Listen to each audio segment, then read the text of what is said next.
Hope membuka sebuah wadah baru bagi saudara, Bapak, Ibu semua yang membutuhkan dukungan doa. Bisa mengirimkan poin-poin doa Anda ke WhatsApp hotline gereja kita. Tuhan Yesus memberkati.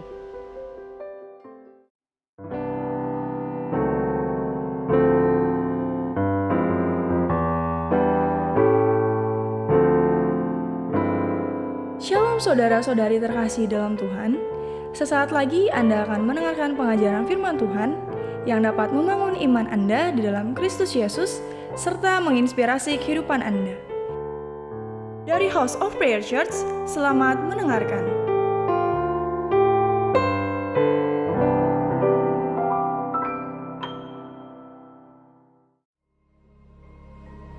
Mari kita sama-sama mendeklarasikan apa yang dimaksud dengan Pentakosta ketiga. Pentakosta ketiga adalah pencurahan Roh Kudus yang dahsyat di zaman now, melebihi yang terjadi di Azusa Street. Pentakosta ketiga akan mengakibatkan penuaian jiwa yang terbesar dan yang terakhir sebelum Tuhan Yesus datang kembali. Pentakosta ketiga akan membangkitkan generasi Yeremia, yaitu anak-anak muda yang dipenuhi Roh Kudus, cinta mati-matian kepada Tuhan Yesus, tidak kompromi terhadap dosa, dan akan bergerak untuk memenangkan jiwa. Pentakosta ketiga lahir di Indonesia dan bergerak ke bangsa-bangsa. Gerakan ini dari timur ke barat dan akan kembali ke Yerusalem. Pentakosta ketiga akan memberikan kuasa untuk menyelesaikan amanat agung. Dan setelah itu Tuhan Yesus datang kembali. Tuhan Yesus memberkati. Amin.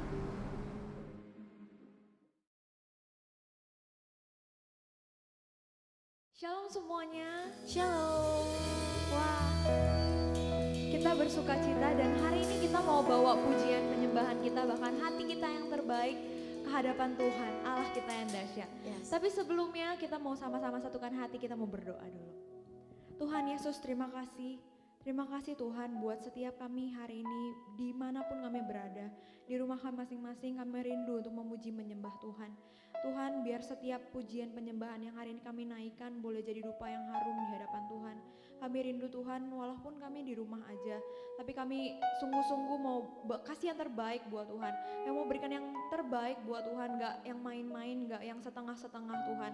Sebab kami mau Tuhan mengerti, Tuhan tahu bahwa hati kami tetap buat Tuhan, bahwa kami mau tetap berikan hidup kami sesungguhnya yang terbaik buat Tuhan. Terima kasih Tuhan sebenarnya mau naikkan pujian penyembahan buat Tuhan Yesus. Tuhan, kiranya Tuhan boleh disenangkan dan Tuhan boleh bertata atas setiap pujian penyembahan kami. Terima kasih Tuhan, hanya di dalam nama-Mu kami berdoa. Amin. Amin. Oke, shalom semuanya. Shalom. Wah, hari ini kita mau memuji Allah kita yang dahsyat. Kita mau bawa pujian kita mau bawa hati kita mau bawa hidup kita ke hadapan Tuhan. Amin. Amin. Yuk kita mau sama-sama katakan lagu ini yuk. Kita mau bilang dia Allah yang perkasa, Yes. dia Allah yang luar biasa, Yes. dia Allah yang layak dipuji dan disembah.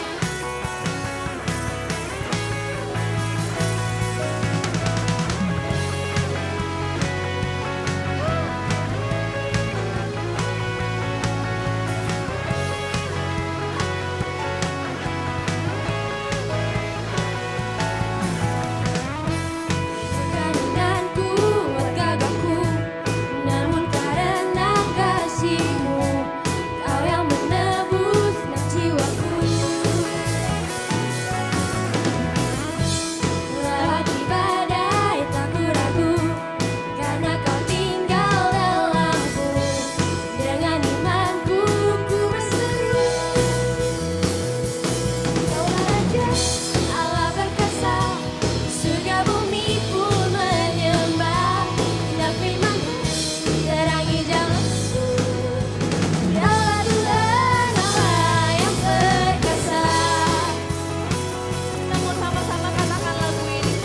Walaupun kita di rumah aja, tapi kita mau bawa spirit kita yang terbaik. Yes.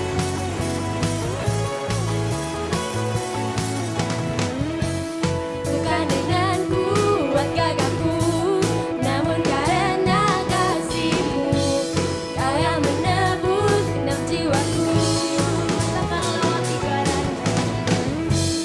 Lewati badai tak ku ragu, karena Kau tinggal dalamku. Dengan imanku ku berseru, Kaulah Raja, Allah perkasa, surga bumi pun menyembah. Genap firman-Mu terangi jalanku. Kaulah Tuhan Allah, Kaulah Raja, Allah perkasa, surga bumi pun menyembah. Genap firman-Mu terangi jalanku. Kaulah Tuhan Allah yang perkasa.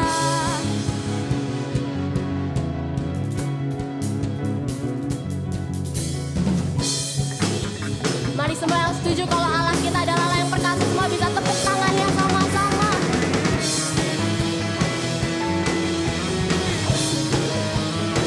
Yes.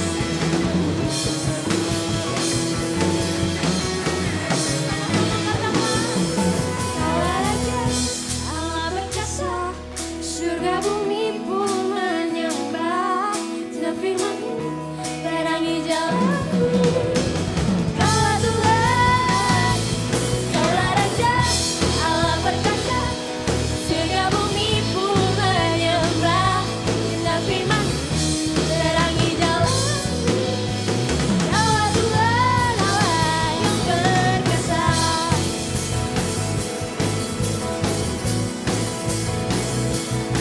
Kau Allah yang luar biasa. Sebab kami gak akan pernah berhenti buat memuji menyembah Tuhan. Kaulah Tuhan Allah perkasa. Yesus, Kaulah Tuhan Allah perkasa. Yesus, Kaulah Tuhan Allah perkasa. Yesus, Kaulah Tuhan Allah perkasa. Glory, haleluya. Amazing Lord. Wow, luar biasa teman-teman. Semuanya saudara, hari ini kita mau sama-sama. Kalau tadi kita udah memuji Tuhan, hari ini waktunya sebentar lagi kita mau siapin hati kita. Kita mau bersekutu sama Tuhan. Kita mau masuk dalam penyembahan. Mari hari ini persiapkan hatimu, tenangkan pikiranmu, dan fokuskan pikiranmu sama Tuhan.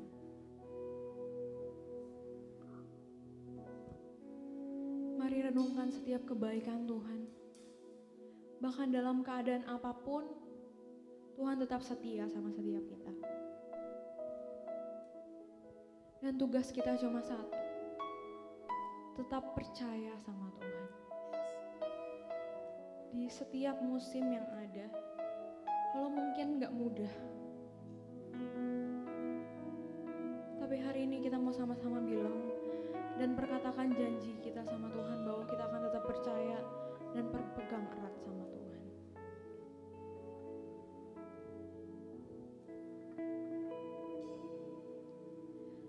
Engkau Tuhan yang beri kekuatan saat badai menerpa hidupku.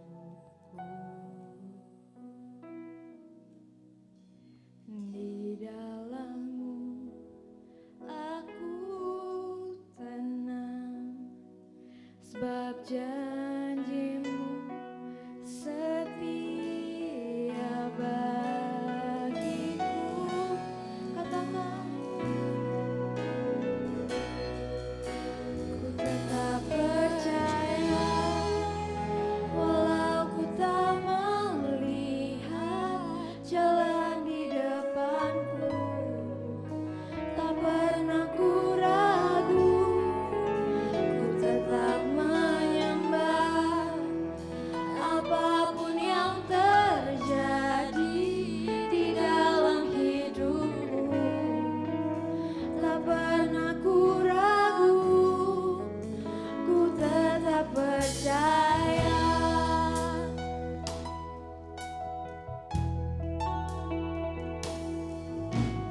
Engkau Tuhan yang beri kekuatan saat badai menerpa hidupku. Katakan, di dalam-Mu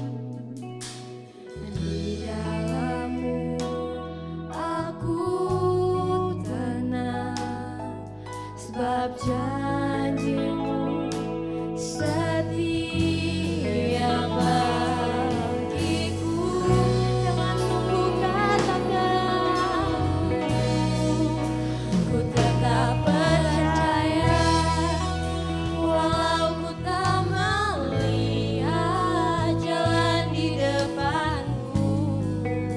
Tak pernah ku ragu, ku tetap menyembah.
memberikan kekuatan buat setiap kita. Pada saat kita deklarasikan lagu ini, Dia memberikan kita kekuatan. Dia memberikan kita pengharapan. Ku tetap percaya, tetap percaya, walau ku tak melihat jalan di depanku, tak pernah ku ragu, tetap menyembah apapun yang terjadi dalam hidupku, tak pernah ku ragu, tetap percaya. Mari sembah Haleluya.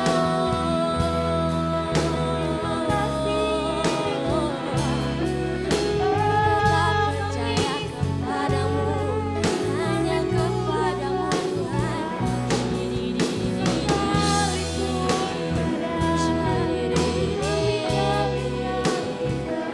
Tetap percaya kepadamu Tuhan.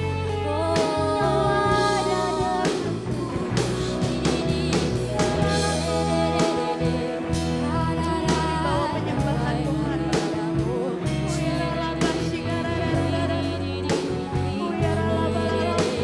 Dalam manis kau dengar Tuhan. Terima kasih untuk kesetiaanmu, untuk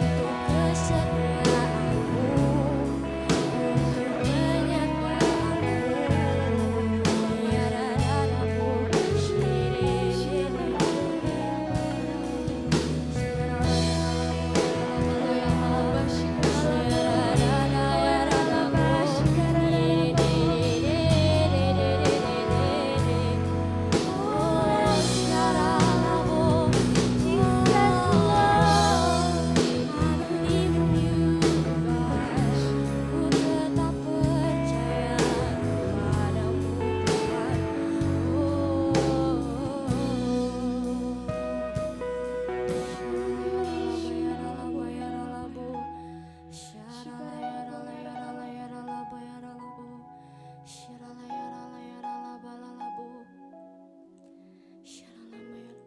Biarlah hati kami terus percaya kepadamu ya Tuhan.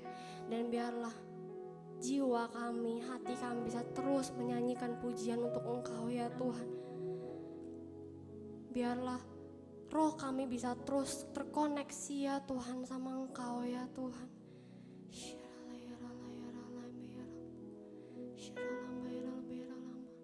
Karena Tuhan kita adalah Tuhan yang layak untuk disembah.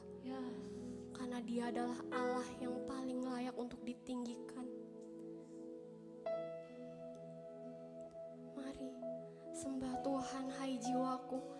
Bahkan saat kalian ngerasa lagi gak enak moodnya, situasinya mungkin lagi gak enak buat nyembah Tuhan, tetaplah sembah Tuhan. Tetaplah sembah Tuhan. Tetaplah sembah Tuhan. Buka suaramu, buka hatimu, bebaskan jiwamu, hatimu.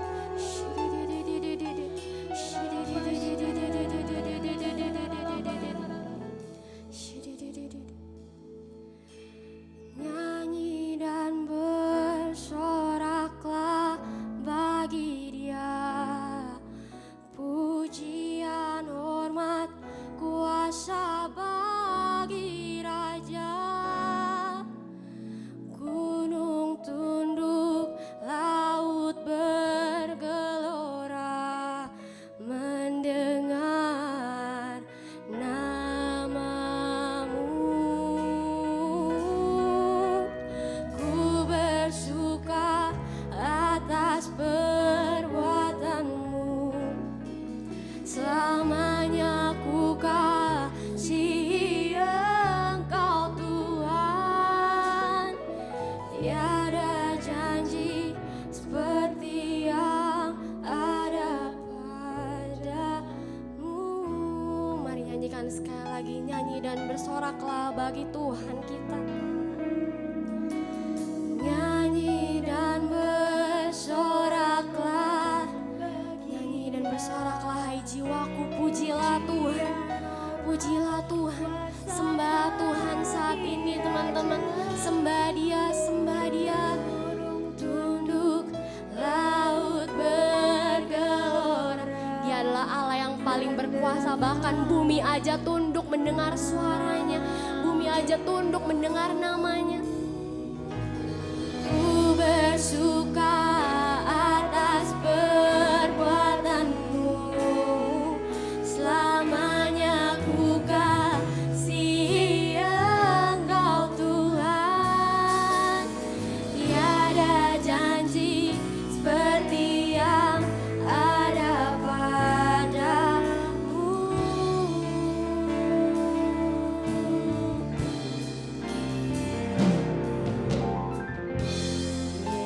Yesusku,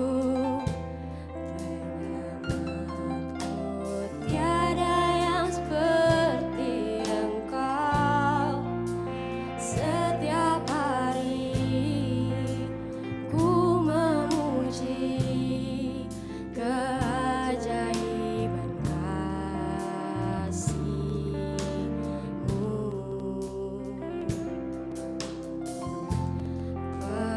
Penghibur, pelindung, menara kekuatan, biarlah semua yang bernafas tak berhenti menyembah-Mu.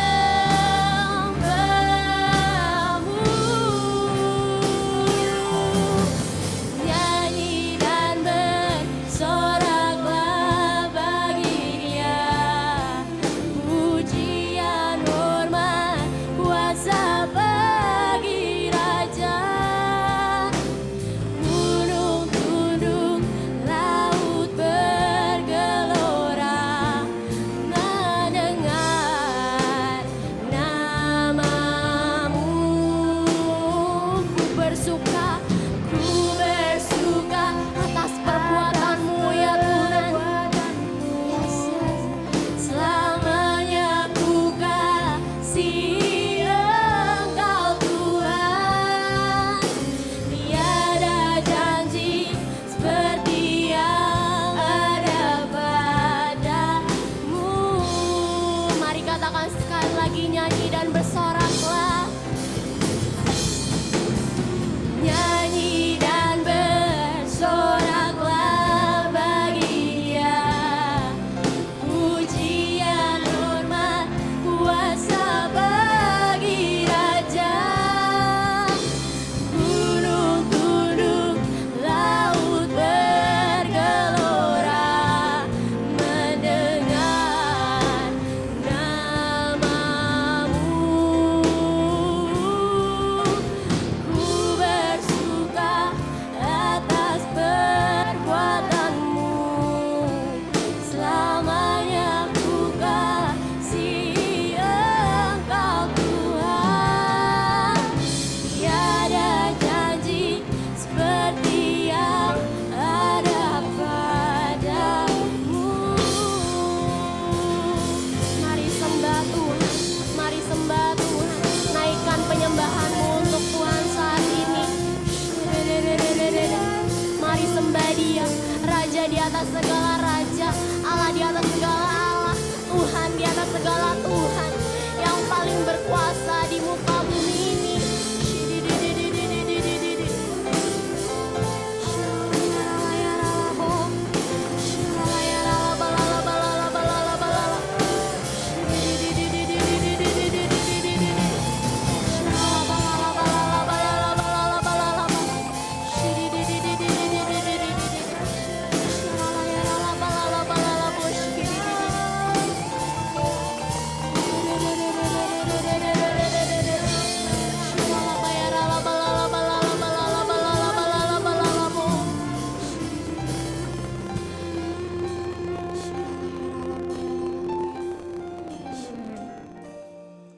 Jangan pernah ngerasa kalau Tuhan itu gak mampu buat tolong kalian. Karena bahkan laut, bumi, dan gunung aja tunduk sama Tuhan. satu muka bumi ini semuanya tunduk sama Tuhan.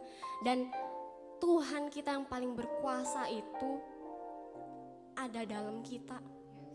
Jadi jangan pernah ngerasa masalah kalian terlalu besar, karena Tuhan selalu beserta dengan kita. Yang penting mari kita miliki hati yang terus mau menaikkan pujian untuk Tuhan, hati yang terus mau menyenangkan Tuhan, hati yang terus mau menyembah Tuhan. Karena memang Dia adalah Allah yang layak. Dia adalah Allah yang layak untuk ditinggikan. Kalau mungkin hari-hari ini ada di antara kita yang udah jarang menaikkan pujian penyembahan untuk Tuhan, mari yuk kita sama-sama saat ini keluarin suara kalian. Mari keluarkan suara kamu, kasih sikap hati yang terbaik buat Tuhan, penyembahan yang terbaik untuk Tuhan. Karena Dia hanya layak untuk menerima yang terbaik, hanya yang terbaik dari yang terbaik.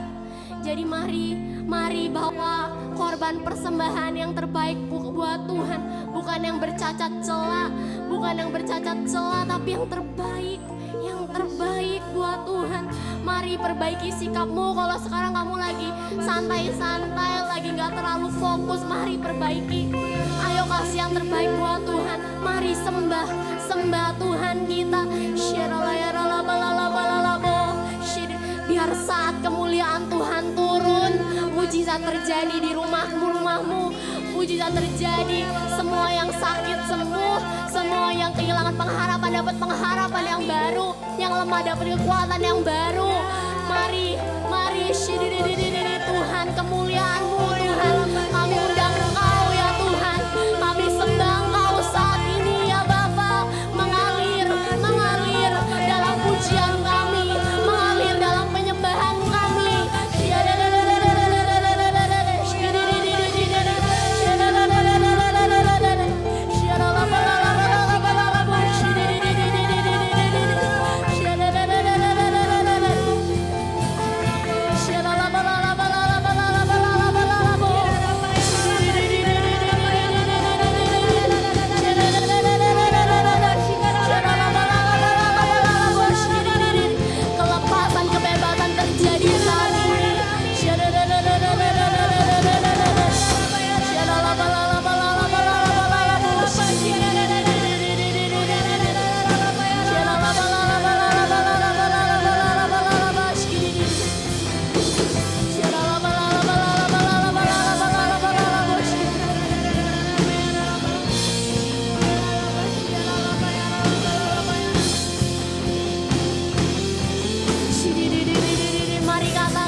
Tuhan, terima kasih untuk kehadiran-Mu di tengah-tengah setiap kami. Tuhan, kalau sebentar nggak mau mendengarkan sedikit dari isi hati-Mu Tuhan, biar Tuhan Engkau yang bukakan setiap telinga kami, setiap hati kami. Tuhan, biar kami bisa mengerti apa yang Engkau lagi mau sampaikan kepada setiap kami hari ini ya Tuhan. Dan biar apa yang disampaikan bisa sungguh Tuhan tertanam dalam hati kami yang paling subur, dan bisa menjadi rema dalam kehidupan kami ya Tuhan. Terima kasih Tuhan, terima kasih ya Bapa, sungguh Engkau yang pimpin hingga akhir nanti ya Bapa. Hanya dalam nama Tuhan Yesus kami berdoa dan mengucap syukur. Haleluya, amin. Mari kita sama-sama perkatakan Mazmur 91. Dalam lindungan Allah. Orang yang duduk dalam lindungan yang maha tinggi dan bermalam dalam naungan yang maha kuasa akan berkata kepada Tuhan, tempat perlindunganku dan kubu pertahananku, Allahku yang kupercayai. Sungguh dialah yang akan melepaskan engkau dari jerat penangkap burung, dari penyakit sampar yang busuk. Dengan kepaknya ia akan menudungi engkau, dan di bawah sayapnya engkau akan berlindung. Kesetiaannya ialah perisai dan pagar tembok. Engkau tak usah takut terhadap kedahsyatan malam, terhadap panah yang terbang di waktu siang, terhadap penyakit sampar yang berjalan di dalam gelap, terhadap penyakit menular yang mengamuk di waktu petang. Walau 1.000 orang rebah di sisimu dan 10.000 di sebelah kananmu, tetapi itu tidak akan menimpamu. Engkau hanya menontonnya dengan matamu sendiri dan melihat pembalasan terhadap orang-orang fasik. Sebab Tuhan ialah tempat perlindunganmu, yang maha tinggi telah kau buat tempat perteduhanmu. Malapetaka tidak akan menimpa kamu, dan tulah tidak akan mendekat kepada kemahmu. Sebab malaikat-malaikatnya akan diperintahkannya kepadamu untuk menjaga engkau di segala jalanmu. Mereka akan menatang engkau di atas tangannya, supaya kakimu jangan teratuk kepada batu. Singa dan ular tedung akan kau langkahi. Engkau akan menginjak anak singa dan ular naga. Sungguh hatinya melekat kepadaku, maka aku akan meluputkannya. Aku akan membentenginya, sebab ia mengenal namaku. Bila ia berseru kepadaku, aku akan menjawab. Aku akan menyertai dia dalam kesesakan. Aku akan meluputkannya dan memuliakannya. Dengan panjang umur akan kukenyangkan dia, dan akan kuperlihatkan kepadanya keselamatan daripadaku. Amin. Shalom, salam sejahtera bagi keluarga besar GBI House of Prayer, Jembatan 2 dan Jembatan 5 Kota Jakarta.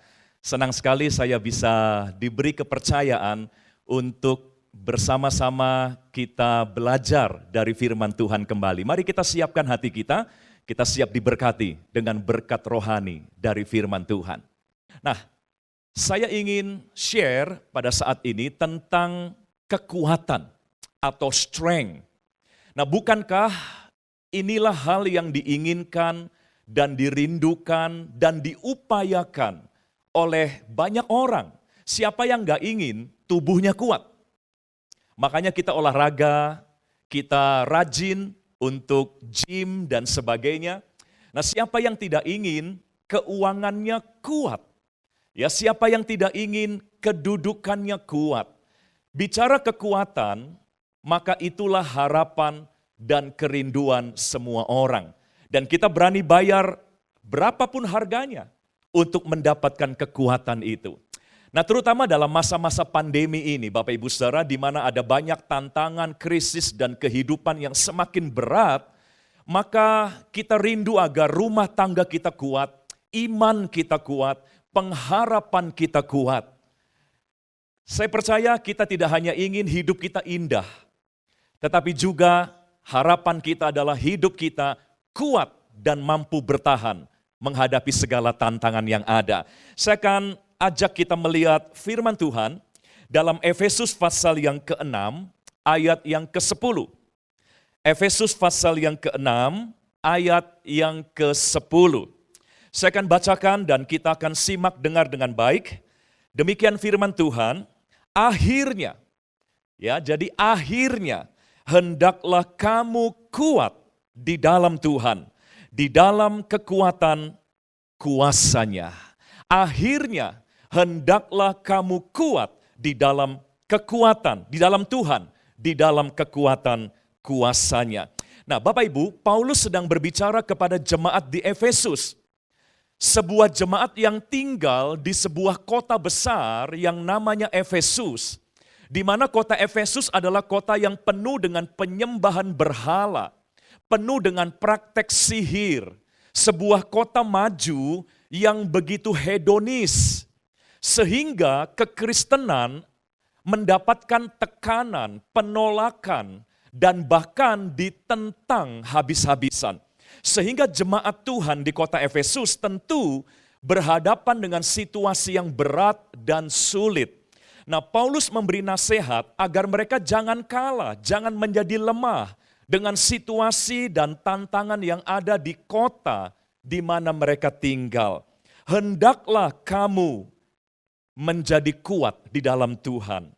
Dibuka dengan kata hendaklah. Artinya Paulus sadar dia tidak bisa memaksa. Hendaklah artinya sebuah himbauan. Paulus berharap mereka kuat. Makanya dia menggunakan kata hendaklah. Artinya tergantung mereka sendiri juga. Nah, sama hari ini firman Tuhan juga datang kepada kita, hendaklah kamu kuat. Artinya Tuhan tidak bisa paksa kita. Tuhan hanya berharap kita tetap kuat. Nah, jadi yang menentukan kuat tidaknya kita adalah diri kita sendiri. Kitalah yang bisa menentukan kita akan kuat atau kita menjadi lemah. Kita diminta memilih, kita diminta membuat keputusan untuk menjadi kuat di tengah tantangan dan persoalan yang ada dalam hidup kita. Tentu tidak ada seorang pun yang menyukai kondisi yang lemah, Bapak Ibu. Tidak ada orang yang suka kalau tubuhnya lemah. Tidak ada orang yang suka kalau keuangannya dalam kondisi lemah. Itulah sebabnya saya berharap kita bersama-sama mengambil keputusan dan pilihan. Sekalipun keadaan tidak mendukung, sekalipun keadaan justru bertolak belakang, tetapi tetap Tuhan menghendaki kita memilih untuk menjadi kuat. Ya, ada contoh yang Daud tunjukkan untuk kita semua. Saya mau tunjukkan dalam 1 Samuel pasal 30 ayat yang ke-6. 1 Samuel pasal 30 ayat yang ke-6. Saya akan bacakan demikian firman Tuhan. Dan Daud sangat terjepit. Kita juga sedang terjepit dengan berbagai macam krisis yang ada. Dan Daud sangat terjepit karena rakyat mengatakan hendak melempari dia dengan batu. Nah, seluruh rakyat itu telah pedih hati, masing-masing karena anaknya laki-laki dan perempuan. Kalimat terakhir penting untuk kita perhatikan. Tetapi Daud menguatkan kepercayaannya kepada Tuhan Allahnya. Tetapi Daud menguatkan kepercayaannya kepada Tuhan Allahnya. Artinya Daud mengambil pilihan untuk tetap kuat. Sekalipun ada banyak tekanan, himpitan yang seharusnya membuat dia lemah. Kalau Daud bisa menjelaskan kepada kita kenapa dia mengambil pilihan untuk menguatkan kepercayaannya, mungkin dia akan bilang lemah itu enggak enak. Makanya jangan memilih untuk tetap menjadi lemah. Jangan memilih untuk ditentukan menjadi lemah oleh keadaan. Jadi Daud seolah-olah ingin berkata, mengapa saya mengambil keputusan untuk menguatkan kepercayaan saya? Mengapa saya ambil keputusan untuk tidak mau lemah? Mungkin dia akan berkata, karena lemah itu enggak enak. Ya Bapak Ibu Saudara, lemah itu artinya enggak punya kekuatan untuk meraih sesuatu dalam hidup kita. Lemah itu artinya nggak bisa bertahan untuk menghadapi sesuatu dalam hidup kita. Lemah itu artinya bahkan tidak bisa berbuat apa-apa, tidak bisa melakukan progres dalam hidup kita. Nah Bapak Ibu Saudara, makanya mari jangan terlena dalam kelemahan. Jangan berkata, ya sudah, kalau memang harus lemah mau gimana lagi.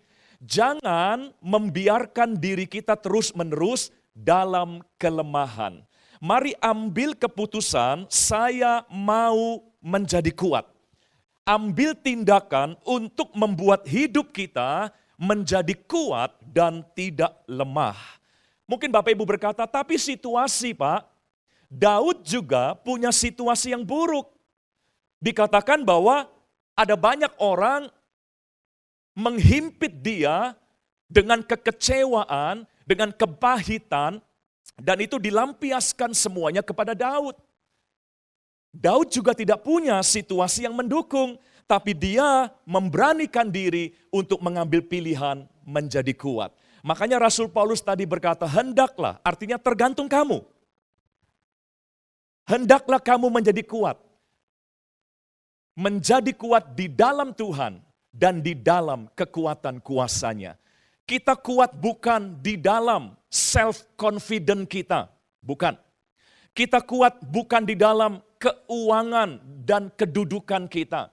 Yang lebih penting adalah kita kuat di dalam Tuhan dan di dalam kekuatan kuasanya.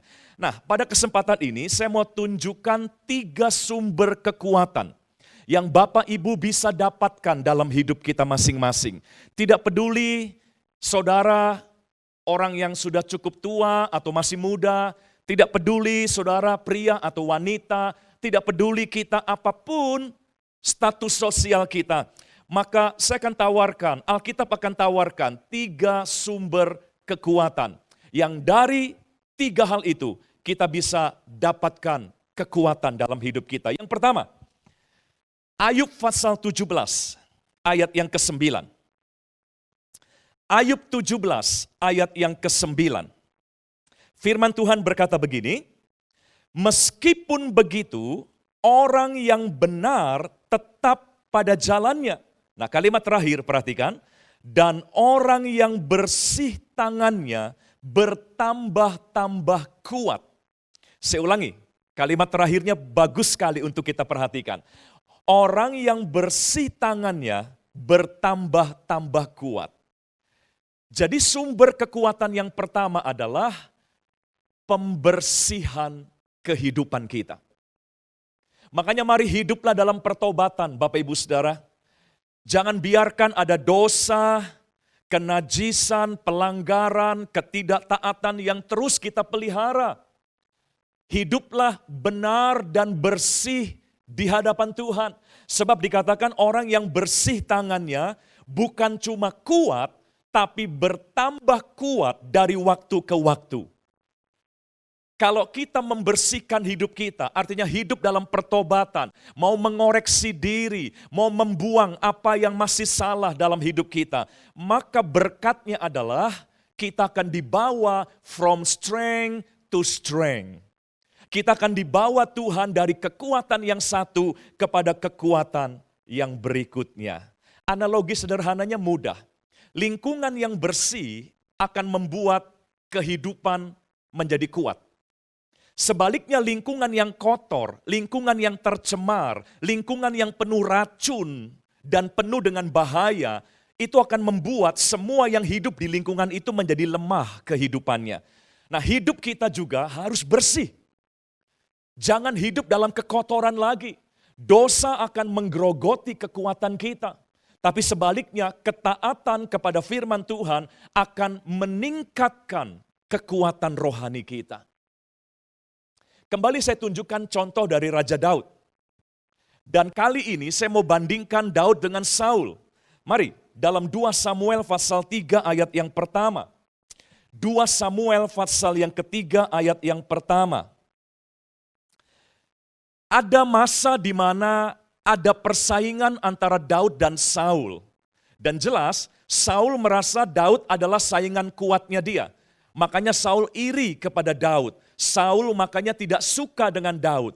Karena memang tanpa disadari memang muncul persaingan antara Daud dan Saul. Nah, mari kita lihat dalam 2 Samuel 3 ayat yang pertama, peperangan atau persaingan antara keluarga Saul dan keluarga Daud berlarut-larut. Jadi persaingannya enggak berhenti-berhenti. Tapi lihat hasil dari persaingan itu. Daud kian lama kian kuat. Daud bukan cuma kuat untuk satu saat, tapi kian lama kian kuat. Sedangkan keluarga Saul kian lama kian lemah. Nah pertanyaannya sekarang, kenapa Daud kian lama kian kuat, sementara Saul kian lama kian lemah? Nanti Bapak Ibu pelajari sendiri, ada satu ciri dari Raja Daud yang kita dapat kenali dari mazmur-mazmurnya. Daud adalah seorang yang terbuka di hadapan Tuhan, dan bahkan Daud sering meminta Tuhan membersihkan, mengoreksi kehidupannya. Kita tidak asing dengan mazmur Daud yang berkata, "Ujilah aku ya Tuhan, kenali batinku, selidiki akan hatiku, nyatakanlah apa yang salah." Itulah ciri Daud. Daud adalah seorang yang rela terus dibersihkan, dibersihkan. Makanya kita kenal Daud seorang yang tidak pernah melakukan dosa yang sama untuk kedua kalinya.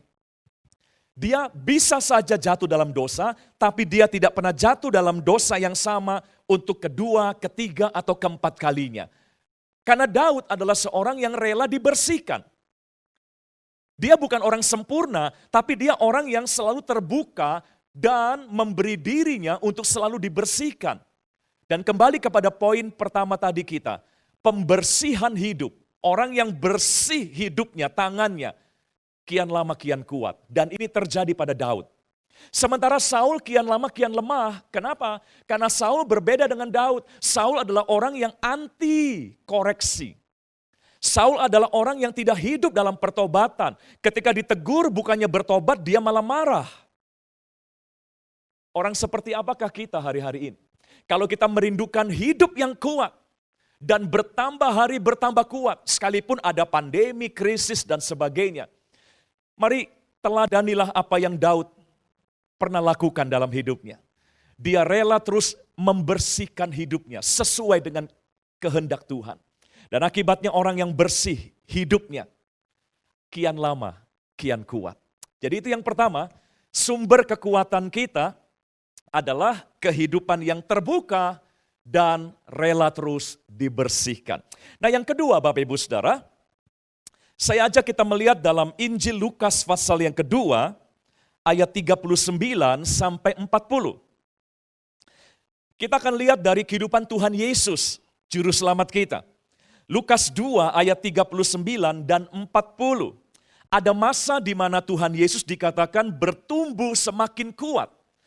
Ditunjukkan dalam dua ayat ini ya. Saya akan bacakan. Dan setelah selesai semua yang harus dilakukan menurut hukum Taurat, kembalilah mereka, yaitu Yesus dan keluarganya dan orang tuanya, kembalilah mereka ke kota kediamannya, yaitu kota Nazaret di Galilea. Dan ayat 40 perhatikan, anak itu, yaitu Yesus, anak itu bertambah besar dan menjadi kuat.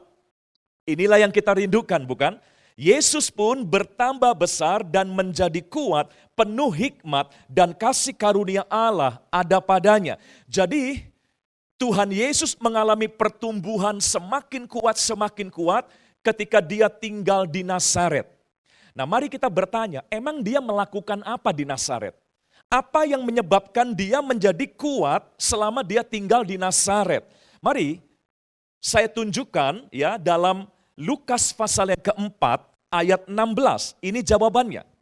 Tadi Lukas 2 berkata, Yesus menjadi kuat di masa-masa di mana dia tinggal di Nazaret. Kita mau bertanya, apa yang dia lakukan sehingga di Nazaret dia menjadi anak yang terus bertumbuh menjadi kuat? Nah jawabannya adalah Lukas 4 ayat 16.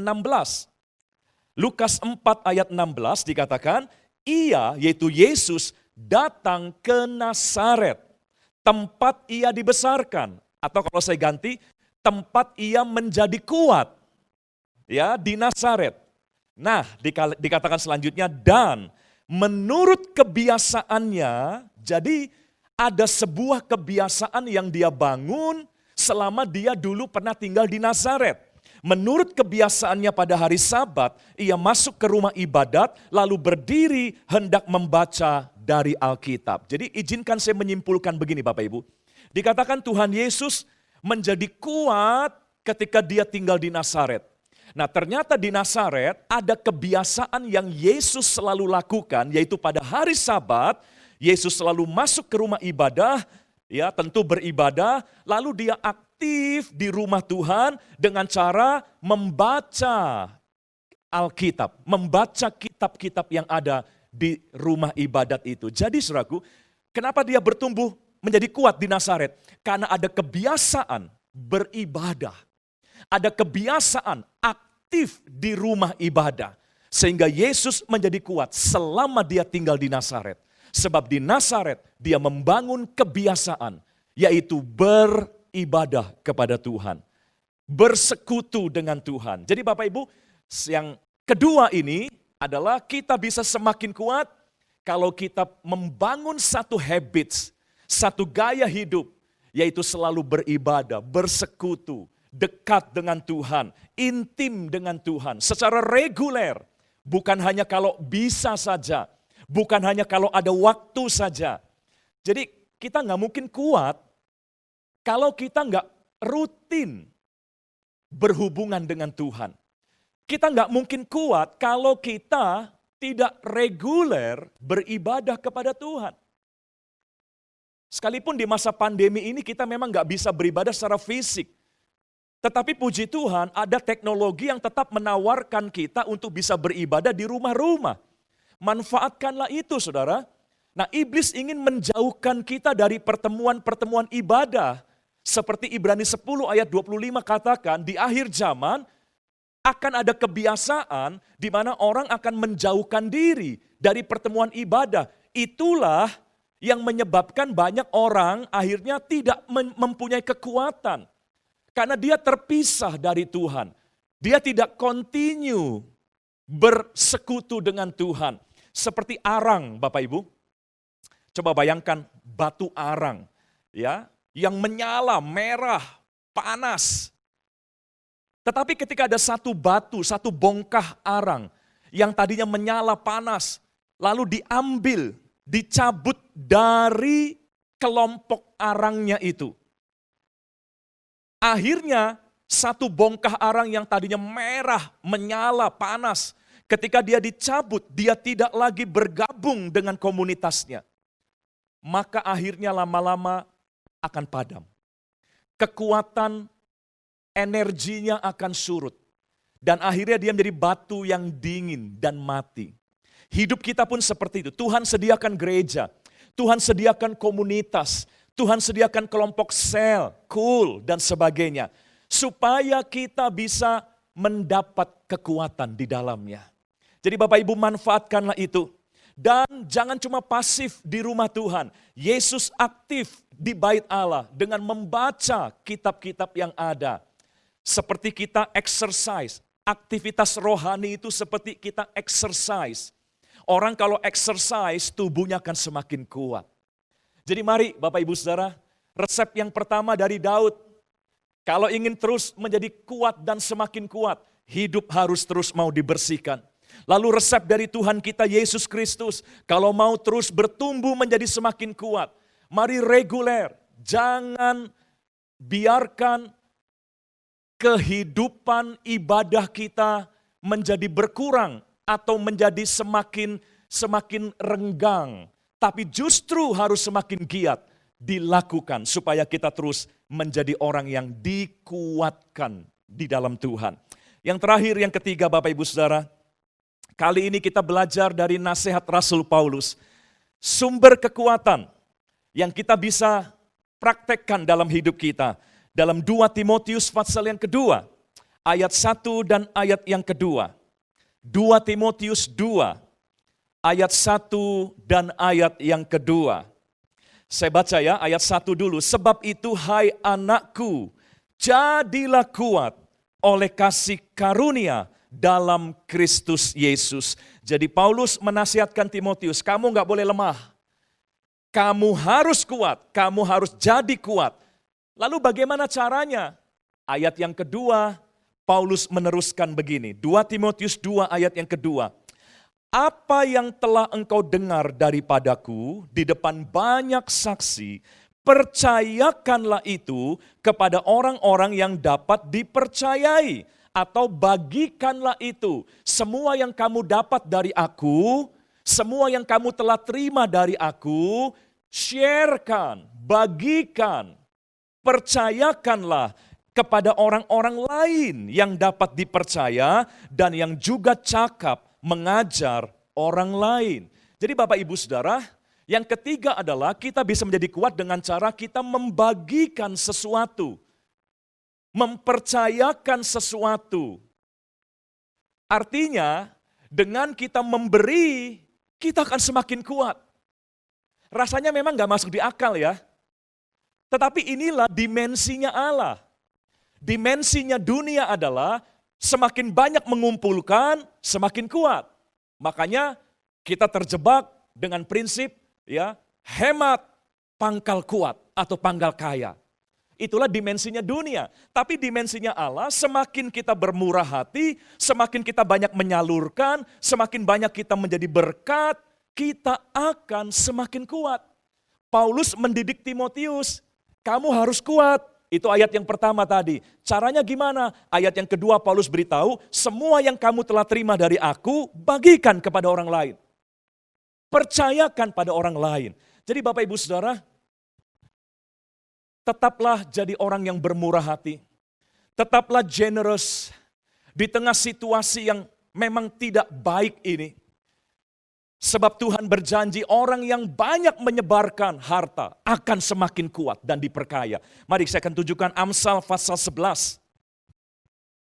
Amsal 11 ayat 24 dan 25. Amsal 11 ayat 24 dan 25. Amsal ditulis oleh seorang yang berhikmat. Seorang yang tahu bahwa itu kebenaran. Dia tidak mungkin menuliskan sesuatu yang salah. Ini bukan hoax.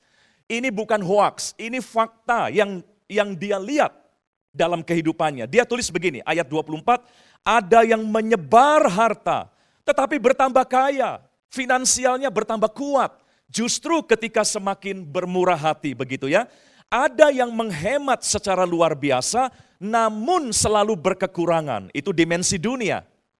Lalu ayat 25 dikatakan, siapa banyak memberi berkat, diberi kelimpahan. Siapa memberi minum, ia sendiri akan diberi minum. Jadi Bapak Ibu Saudara, mari raihlah kekuatan dalam hidup kita.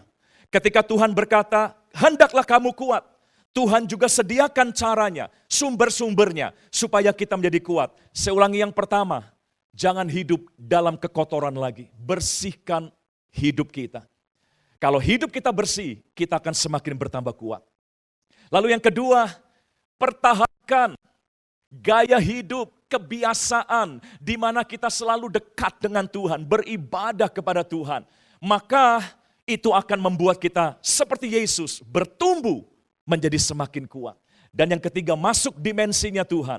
Bermurah hati, jadi berkat, jadi saluran, terus jadi saluran dalam banyak hal. Bukan hanya dalam hal keuangan, ya, tetapi dalam banyak hal, perhatian, doa, dukungan, dan sebagainya. Maka setiap orang yang bisa membagikan sesuatu, mempercayakan sesuatu, dia akan semakin bertambah kuat. Bapak Ibu, harapan dan doa kita, doa saya, tim penggembalaan yang ada, semoga Bapak Ibu terus semakin hari semakin kuat. Dunia boleh semakin hari semakin lemah, tapi orang-orang yang mencintai Tuhan akan semakin hari semakin kuat. Tuhan memberkati kita dimanapun kita berada. Mari kita tundukkan kepala kita berdoa bersama. Bapa di surga, terima kasih. Dalam waktu dan kesempatan yang baik ini, Tuhan kembali sudah memberkati kami dengan firman-Mu. Tuhan, kami sepakat dengan semua yang telah mendengar firman-Mu hari ini. Kami tidak mau menjadi lemah. Kami tidak mau terjebak dalam kelemahan-kelemahan yang akhirnya akan merugikan kehidupan kami. Kami mengambil keputusan untuk kami mau bangkit menjadi umat yang kuat. Berbicaralah terus dalam hidup kami, tuntunlah kami, agar kami tidak salah melangkah di tengah dunia yang semakin membingungkan ini. Kasih karunia-Mu terus memelihara, memberkati seluruh umat-Mu dan semua kami dimanapun kami berada. Di dalam nama Tuhan Yesus Kristus, mari kita yang percaya kita bersama katakan, amin. Tuhan memberkati kita semua. Shalom saudara, Pernahkah kita berpikir bagaimana banyak hamba-hamba Tuhan atau orang-orang percaya dipakai dengan karunia kesembuhan ilahi, mengusir setan, membangkitkan orang mati, bahkan melakukan hal-hal yang luar biasa? Misalnya di dalam Alkitab, Musa, Paulus, Petrus, dan banyak tokoh iman lainnya melakukan hal-hal yang luar biasa. Ada satu kesamaan dari semua tokoh-tokoh tersebut, yaitu pengurapan Tuhan yang luar biasa ada pada mereka. Sesungguhnya pengurapan dari Tuhan adalah penting bagi orang percaya. Dalam edisi Voice of Pentecost kali ini, kita akan membahas mengenai pengurapan dalam pelayanan dan kehidupan orang percaya. Di dalam Perjanjian Lama, tindakan pengurapan dilaksanakan pada acara ritual keagamaan, seperti penhabisan imam besar, penhabisan imam yang melayani, pengangkatan seorang raja, serta pengangkatan seorang nabi. Di dalam Perjanjian Lama, memang hanya orang-orang yang khususlah yang dapat menerima pengurapan. Sedangkan dalam Perjanjian Baru, pengurapan diberikan kepada orang-orang yang percaya kepada Yesus Kristus. Dalam Perjanjian Lama, instrumen yang sering kali dipakai dalam pengurapan adalah minyak. Minyak adalah lambang persetujuan dengan Allah, kehadiran Allah, berkat, kuasa, penghiburan, kesembuhan, sukacita, perkenanan, dan kesejahteraan. Akan tetapi, dalam Perjanjian Baru tidak terlalu ditekankan tentang minyak, tetapi Roh Kudus menjadi instrumen pengurapan itu sendiri. Prinsip yang mendasari pengurapan minyak adalah prinsip konsekrasi, yaitu memisahkan atau mengkhususkan sesuatu atau seseorang kepada Tuhan. Prinsip konsekrasi dengan pengolesan minyak tetap berlaku pada era Perjanjian Baru. Lalu, apa contoh peristiwa pengurapan dalam Alkitab? Salah satunya adalah pengurapan double portion. Pengurapan 2 kali ganda sangat dikenal dalam gereja aliran Pentakosta dan karismatik.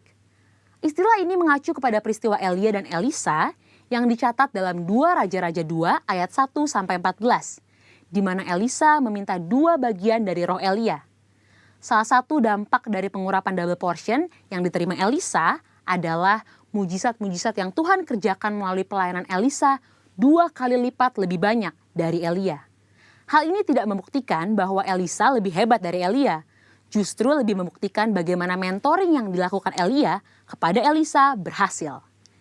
Peristiwa yang senada juga terjadi pada zaman Perjanjian Baru, di mana Tuhan Yesus menyampaikan kepada murid-muridnya dalam Yohanes 14 ayat 12, "Sesungguhnya barang siapa percaya kepadaku, ia akan melakukan juga pekerjaan-pekerjaan yang aku lakukan, bahkan pekerjaan-pekerjaan yang lebih besar daripada itu." Maksud perkataan Tuhan Yesus bukan berarti orang percaya lebih hebat darinya, melainkan orang percaya akan melakukan pelayanan yang menjangkau lebih banyak orang, serta pelayanan kepada bangsa-bangsa non-Yahudi.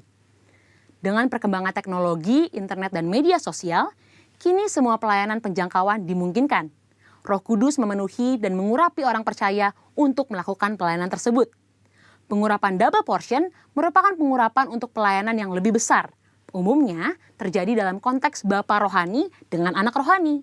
Orang percaya yang merindukan pengurapan tersebut tentu harus membangun hubungan bapa anak dengan pemimpin rohani yang Tuhan Yesus tempatkan di atasnya. Selanjutnya, apa maksud dan tujuan dari pengurapan? Dalam Lukas 4 ayat 18-19 dijelaskan bahwa Yesus Kristus sebagai yang diurapi. Jikalau Yesus saja menerima pengurapan dari Allah, terlebih lagi kita sebagai orang percaya. Oleh karena itu, pengurapan harus disadari sebagai bagian dari perjalanan orang percaya dalam menjalankan panggilan Kristus. Dalam hidup setiap hari, Tuhan pun telah berkata bahwa Ia sebagai gembala yang baik akan mengurapi kepala orang percaya dengan minyak. Pengurapan yang diberikan kepada orang-orang percaya dalam era Perjanjian Baru bukanlah untuk tujuan keselamatan atau berkat secara jasmani, namun untuk tujuan pelayanan, yaitu pemberitaan Injil dan menyatakan kuasa Allah. Dan yang terakhir, pengurapan merupakan bagian tidak terpisahkan dari hidup orang percaya. Salah satu yang membedakan antara orang percaya dengan orang yang belum percaya adalah adanya pengurapan Tuhan dalam hidupnya. Sebagai pengikut Kristus, pengurapan bukanlah sesuatu yang asing, melainkan menjadi bagian yang penting dalam perjalanan iman dan keseharian kita. Dengan demikian, orang yang percaya kepada Kristus sudah seharusnya menjadikan pengurapan sebagai bagian yang penting dan tidak terpisahkan dari hidup mereka. Sekarang adalah era Pentakosta yang ketiga, di mana orang percaya menjadi the messenger of the third Pentecost. Dan pengurapan sungguh sangat kita perlukan untuk menuntaskan amanat anggungnya. misi kerajaannya tidak dapat dilakukan dengan kekuatan kita sendiri.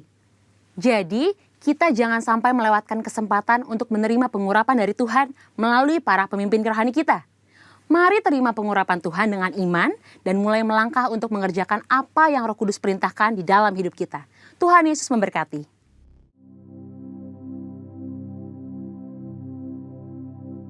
Sebentar kami akan bawa persembahan. Hamba berdoa untuk persembahan setiap anak-anak-Mu. Tuhan berkati, berkat-Mu Tuhan, setiap anak-anak-Mu Tuhan. Persembahan apa yang kebawa, persepuluhan, diakonia, ucapan syukur, dan persembahan lainnya. Tuhan berkati berlimpah-limpah ya Tuhan. Terima kasih Bapak. Terima kasih Tuhan, sebentar kami akan setelah itu berpisah. Biar saat ini Tuhan kami buka hati kami angkat tangan kami. Mari Bapak Ibu buka hati kita, angkat tangan kita. Dan biar kiranya berkat anugerah yang berlimpah-limpah, kasih yang sempurna dicurahkan Allah Bapa di surga, dalam anaknya tunggal terkasih juru selamat setiap kita semua, dalam penghiburan, kekuatan, pertolongan Roh Kudus menyertai saudara semua. Mulai hari ini sampai Maranatha, bahkan sampai selama-lamanya. Yang sudah menerima semuanya, mari bersama kita berkata, amin. Tuhan berkati saudara semua.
wadah baru bagi saudara, Bapak, Ibu semua yang membutuhkan dukungan doa. Bisa mengirimkan poin-poin doa Anda ke WhatsApp hotline gereja kita. Tuhan Yesus memberkati.